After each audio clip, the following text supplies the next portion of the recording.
Assalamualaikum warahmatullahi wabarakatuh. Selamat datang dan salam kenal bagi teman-teman semuanya. Halo, perkenalkan saya Roji Setianto. Asal saya dari kota Pasuruan, sebuah kota di Provinsi Jawa Timur, Indonesia. Saya punya kegemaran menjelajah dari satu kota ke kota lainnya yang sudah saya lakukan sejak masih sekolah dulu. Ya, anak-anak sekolah zaman dulu bahasanya tuh gandol ya.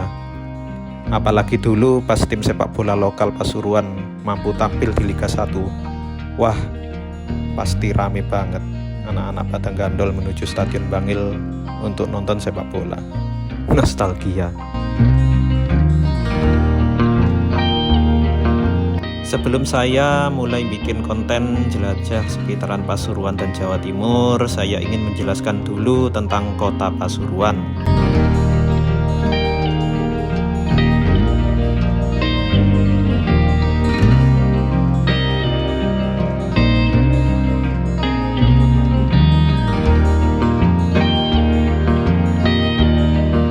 Pasuruan, bahasa Jawa Pesuruan, bahasa Madura Pesoroan, adalah sebuah kota daerah tingkat 2 di Provinsi Jawa Timur.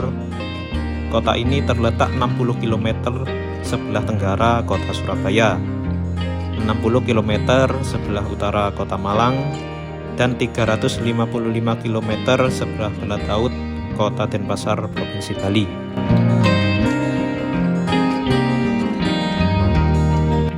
Seluruh wilayah kota Pasuruan berbatasan dengan Kabupaten Pasuruan, sebelah barat dengan Kecamatan Keraton, sebelah selatan dengan Kecamatan Pojentrek, sebelah tenggara dengan Kecamatan Gondang Wetan, dan di timur dengan Kecamatan Rejoso. Luas wilayah kota ini adalah 36,56 km persegi dengan populasi menurut sensus 2021 berjumlah 210.341 jiwa dengan tingkat kepadatan 5.753 jiwa per kilometer persegi.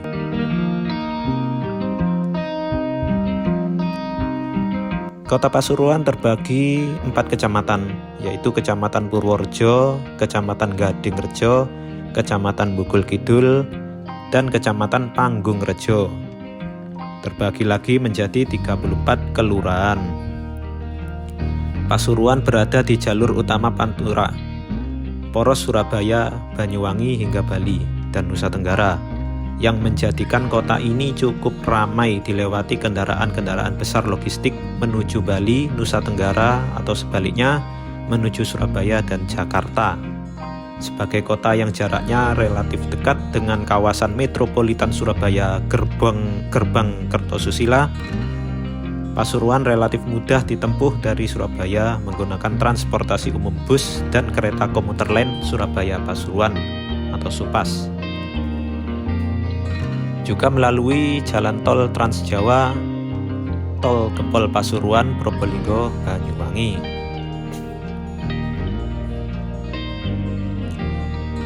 Topografi seluruh wilayah kota Pasuruan merupakan dataran rendah dengan ketinggian rata-rata 4 meter di atas permukaan laut, relatif landai karena kota ini memang kota pesisir Selat Madura. Dikarenakan wilayahnya relatif rendah dan dilalui pula 3 sungai besar, yaitu Sungai Welang, Sungai Gembong, dan Sungai Petung, menjadikan kota ini sering dilanda banjir di saat musim penghujan tiba. Wilayah Pasuruan masuk dalam kategori iklim tropis yang cenderung agak kering. Periode musim kemarau berlangsung sejak awal bulan Mei hingga akhir November, dan periode hujan cenderung singkat, yakni awal Desember hingga akhir bulan Maret.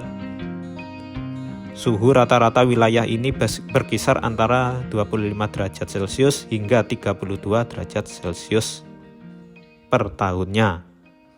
Panas rek.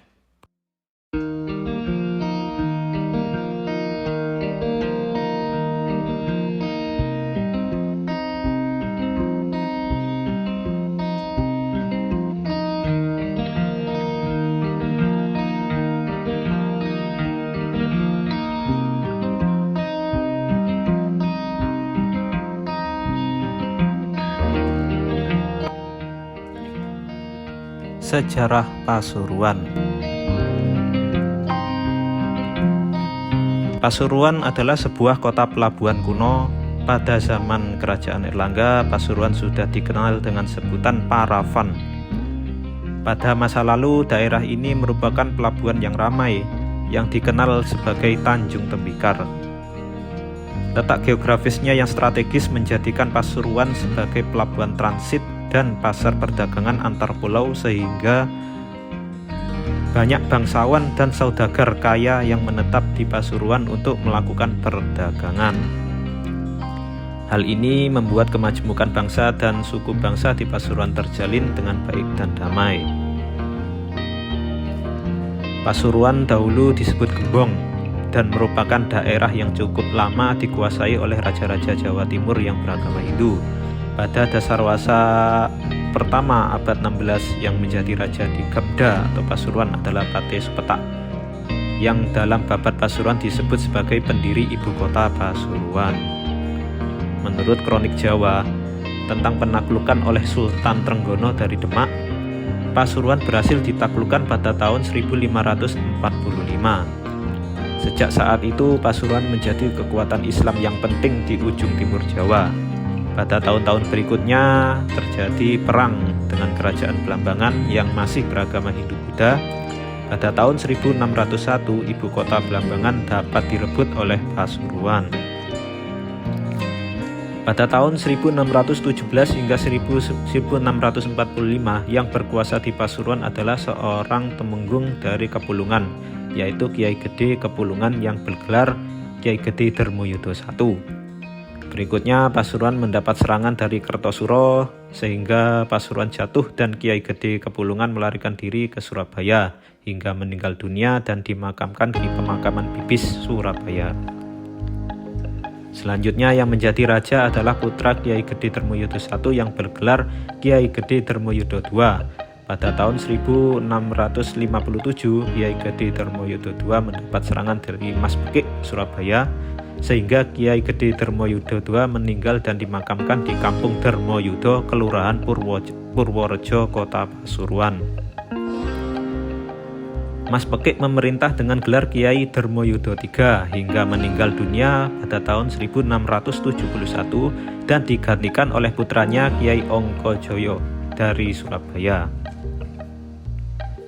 Kiai Ongkojoyo kemudian harus menyerahkan kekuasaannya kepada Untung Suropati. Untung Suropati adalah seorang budak belian yang berjuang menentang Belanda. Pada saat itu Untung Suropati sedang berada di Mataram setelah berhasil membunuh Kapten Tek.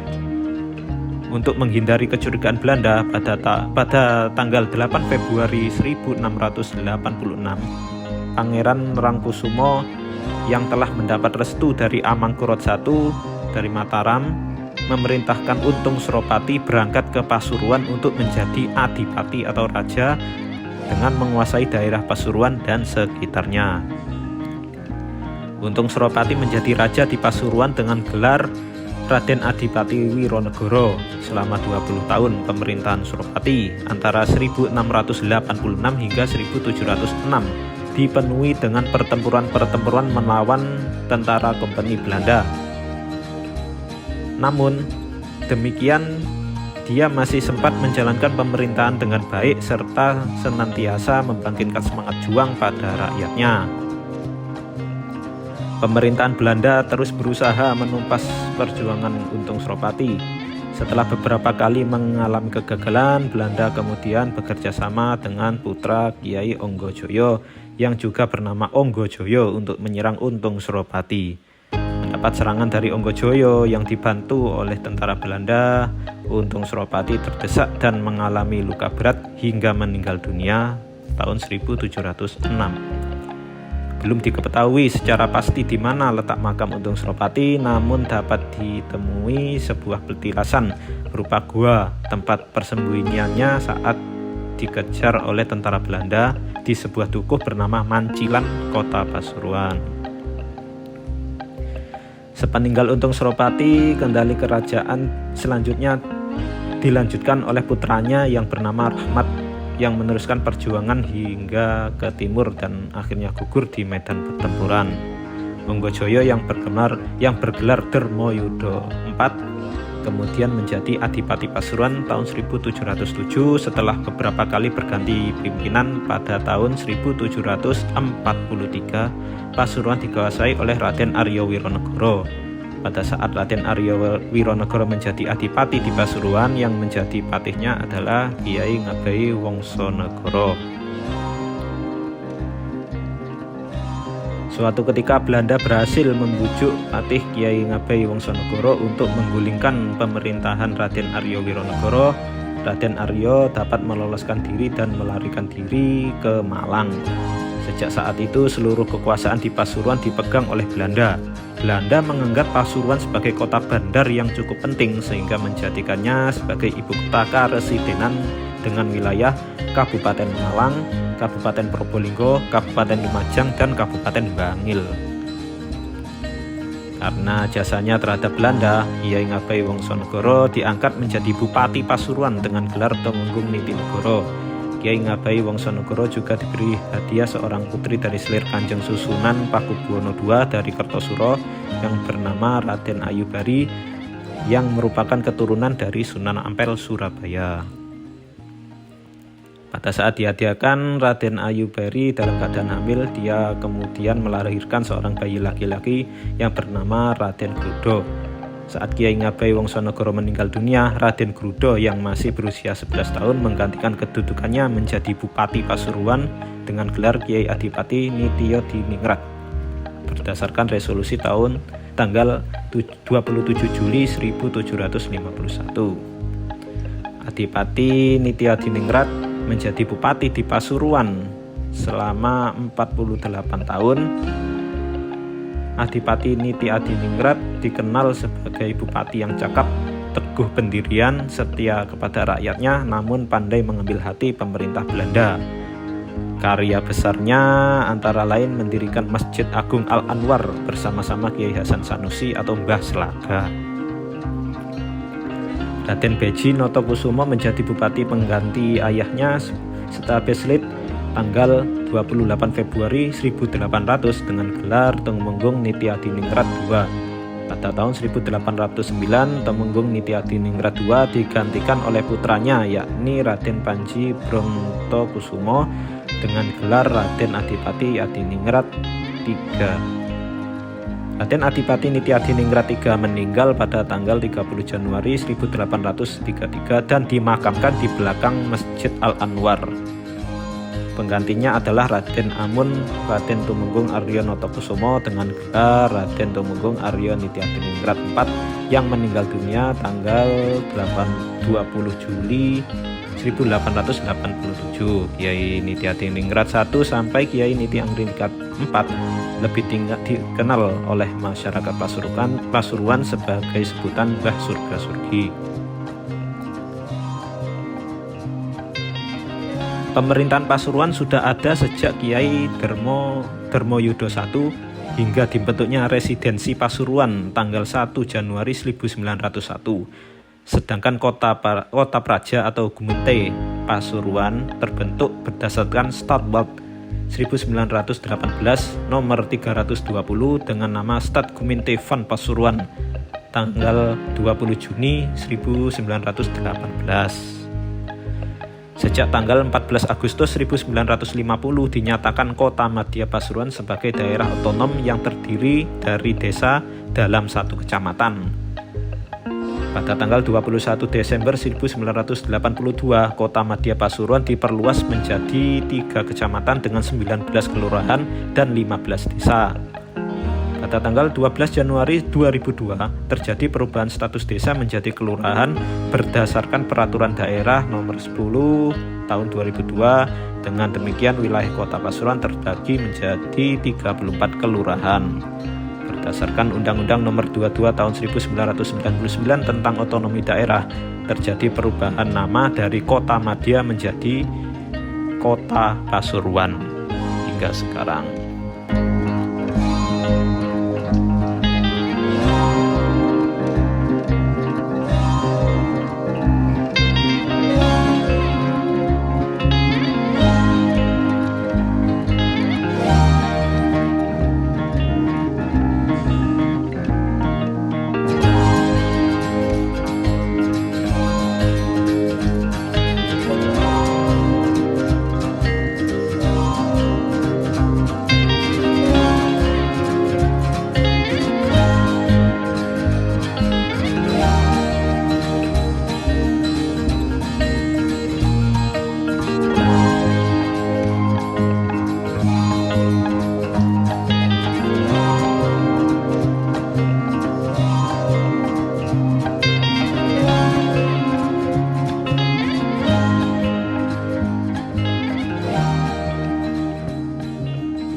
Pasuruan Madinah Van Java.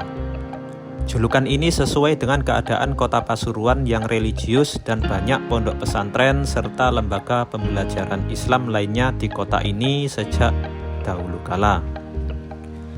Bahkan di depan Masjid Jami' Al-Anwar dibangun payung raksasa seperti di kota Madinah, Arab Saudi, mempertegas julukan Pasuruan Madinah Van Java.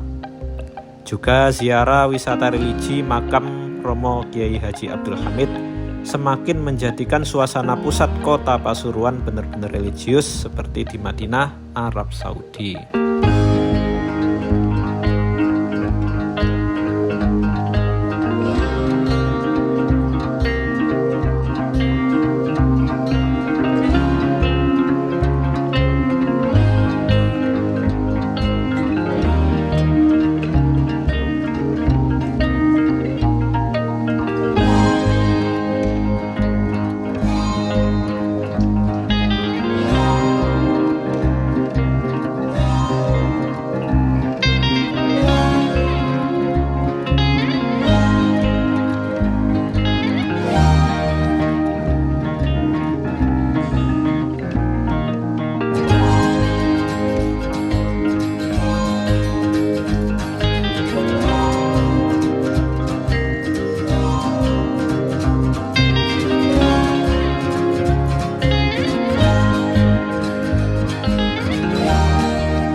Gor Pasuruan. Gor Untung Suropati Kota Pasuruan selain digunakan untuk event olahraga, juga difungsikan untuk menggelar event-event besar yang diadakan di Kota Pasuruan. Selain Stadion Untung Suropati, tak heran bila petang menjelang hingga malam hari akan ramai dijumpai kuliner-kuliner kaki lima di sepanjang Jalan Sultan Agung, area Gor Untung Suropati, Kota Pasuruan.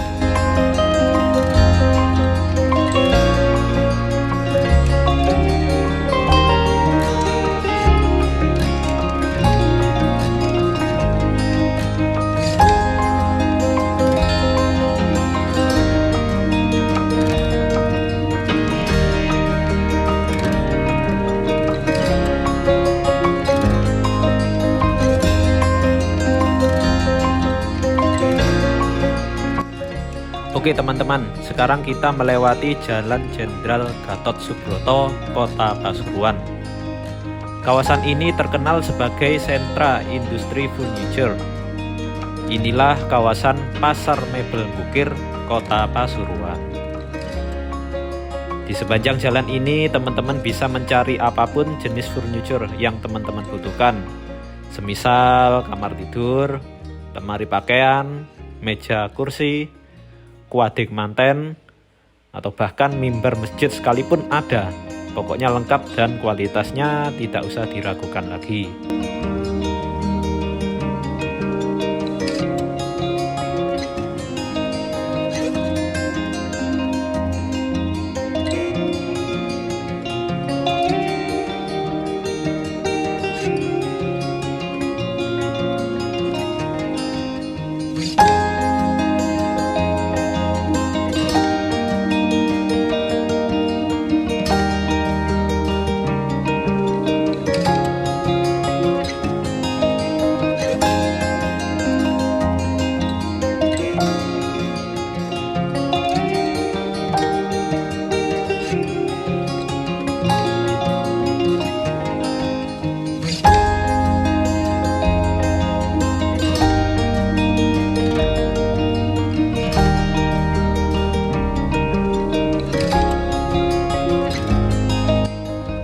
Mungkin teman-teman ada yang pernah lewat sini, silakan tinggalkan komentar.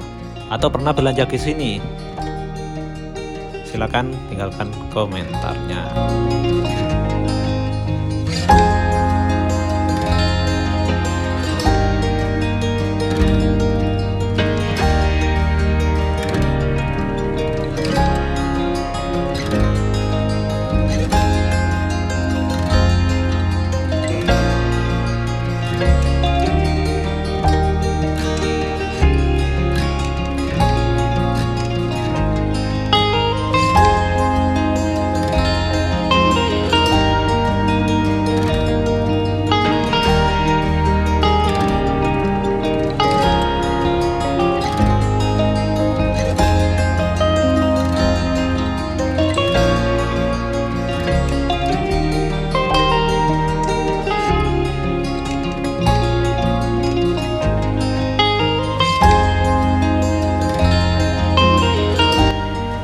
Kuliner khas Kota Pasuruan.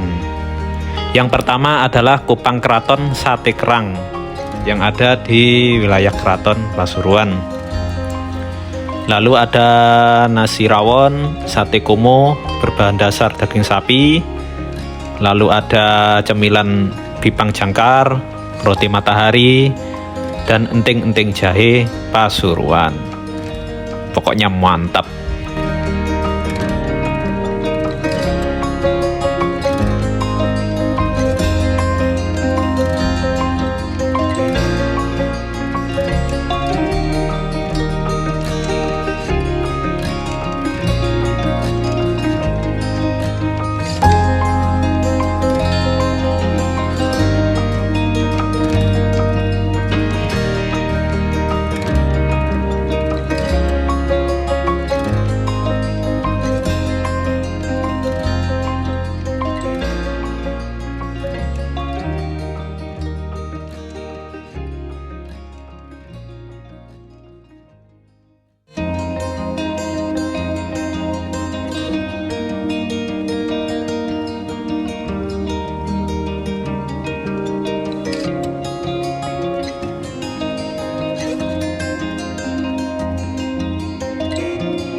Terakhir, ini adalah kawasan Pelabuhan Pasuruan atau nama lainnya Pelabuhan Tanjung Tembikar. Walaupun pelabuhan ini kecil dan hanya diisi kapal-kapal kecil, tetapi pelabuhan ini memiliki peranan penting dalam membentuk sejarah Kota Pasuruan.